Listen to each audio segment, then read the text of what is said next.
Selamat pagi, salam sejahtera. Ada dua perkara buruk yang diterima oleh Muhyiddin Yassin, berita yang paling menyedihkan beliau. Tapi sebelum saya sampaikan semuanya, tolong bantu saya untuk tekan butang subscribe, like, dan share dulu. Dan tekan butang subscribe itu percuma untuk membantu saya mengembangkan channel saya ini, Suara Rakyat untuk kita semua. Baik, ada dua berita keputusan yang menyedihkan Muhyiddin disampaikan kepada beliau. Dan selepas dua disampaikan ini, akhirnya Muhyiddin Yassin buka mulut, buka cerita tentang duit yang diterima daripada yang didakwa daripada syarikat judi dan juga dana 600 bilion. Wow, itu kalau betul-betul ada macam kaya tahun, bukan alang-alang kaya dia. Sedangkan Malaysia pun gunakan dana setahun baru 200 atau 300 bilion. Yang ini 600 bilion. Berapa banyaknya tak tahulah. Baik, berita pertama yang menyedihkan Muhyiddin Yassin ialah apabila disahkan satu lagi komponen dalam Perikatan Nasional sah keluar Parti Perikatan Nasional. Tapi yang menjadi tanda tanya, apa yang akan menjadi, apa kesan terhadap Perikatan Nasional sekiranya ini telah diumumkan. Parti Solidariti Tanah Air Kusta mengambil keputusan meninggalkan Perikatan Nasional yang disertai sejak awal 2020. Perkara itu telah disahkan hari ini oleh Presidennya Datuk Dr. Jeffrey Kitingan ketika ditanya mengenai kedudukan STA dalam Perikatan Nasional. Ia berikutan pengumuman Jeffrey sebelum ini yang menyatakan sokongan terhadap pembentukan Kerajaan Perpaduan pimpinan Perdana Menteri Datuk Seri Anwar Ibrahim. Jeffrey yang juga timbalan Ketua Menteri Sabah bagaimanapun berkata, pengumuman rasmi berkaitan tindakan keluar Parti Perikatan Nasional itu akan dilakukan dalam tempoh terdekat. Katanya disebabkan STA tidak lagi sehaluan dengan Perikatan Nasional, tindakan keluar daripada gabungan itu adalah pilihan yang wajar diambil. Kita tunggu sajalah pengumuman, kata beliau. Sebab itulah kamu atau kau pergi sini, saya pergi ke sana, bererti kita tidak sehaluan, katanya di sini hari ini. Beliau menyatakan perkara itu ketika ditemui di Majlis Convocation Institut Pertanian Sabah IPS Timbang Mangaris ke-50 dan Pusat Latihan Konvensional Pertanian AVTC Lahad Datu hari ini. Dalam kenyataannya sebelum ini, Jeffrey Kitingan yang juga ahli Parlimen Kendingau menyatakan keterbukaan STA untuk menyokong pembentukan Kerajaan Perpaduan yang diketuai Anwar sejajar titah yang di Pertuan Agong. STA adalah antara parti komponen Perikatan Nasional di Sabah selain Parti Pribumi Bersatu Malaysia Bersatu, PAS dan Parti Maju Sabah. Kecuali PAS, parti komponen PN di Sabah turut bergabung di bawah Gabungan Rakyat Sabah GRS bersama Parti Bersatu Sabah PBS dan Pertubuhan Kebangsaan Sabah USNO.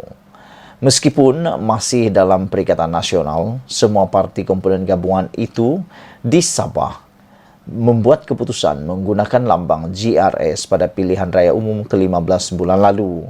STA menyertai Perikatan Nasional ketika perubahan tampuk pemerintahan Kerajaan Persekutuan daripada Pakatan Harapan PH kepada Perikatan Nasional pada Februari 2020.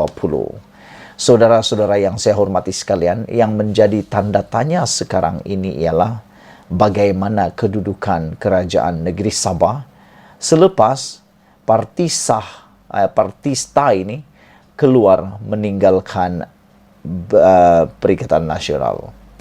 Adakah Parti STA ini akan bergabung dengan Warisan, bergabung dengan PBS untuk membentuk Parti Lokal Sabah, en blok sama seperti parti di Sarawak? Sekiranya Warisan tiba-tiba bergabung dengan PBS, tiba-tiba bergabung dengan STA, tiga ini saja bergabung, yaitu Warisan, STA, dan PBS. Kalau ini berlaku, bolehlah kita katakan kerajaan GRS yang ada di Sabah mungkin akan tumbang bila-bila waktu. Dan adakah pilihan raya umum untuk negeri Sabah akan terpaksa diawalkan lagi? Ataukah Datuk Seri Shafie Apdal dapat menunjukkan keabsahan bilangan kerusi di Dewan Undangan Negeri Sabah sebelum sempat dibubarkan? Dan adakah Datuk Seri Shafie Apdal akan menjadi Ketua Menteri Sabah untuk kali yang kedua?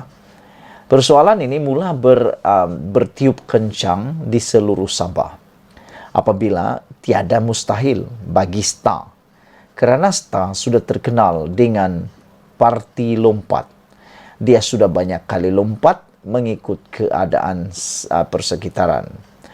Dengan keadaan politik seperti sekarang, cuba bayangkan, Anda hanya perlu memahaminya secara ringkas, saudara-saudara.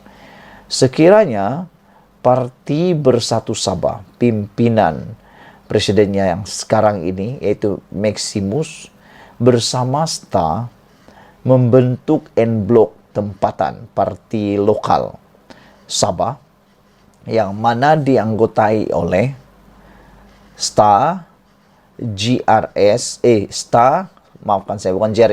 STA, PBS dan Warisan.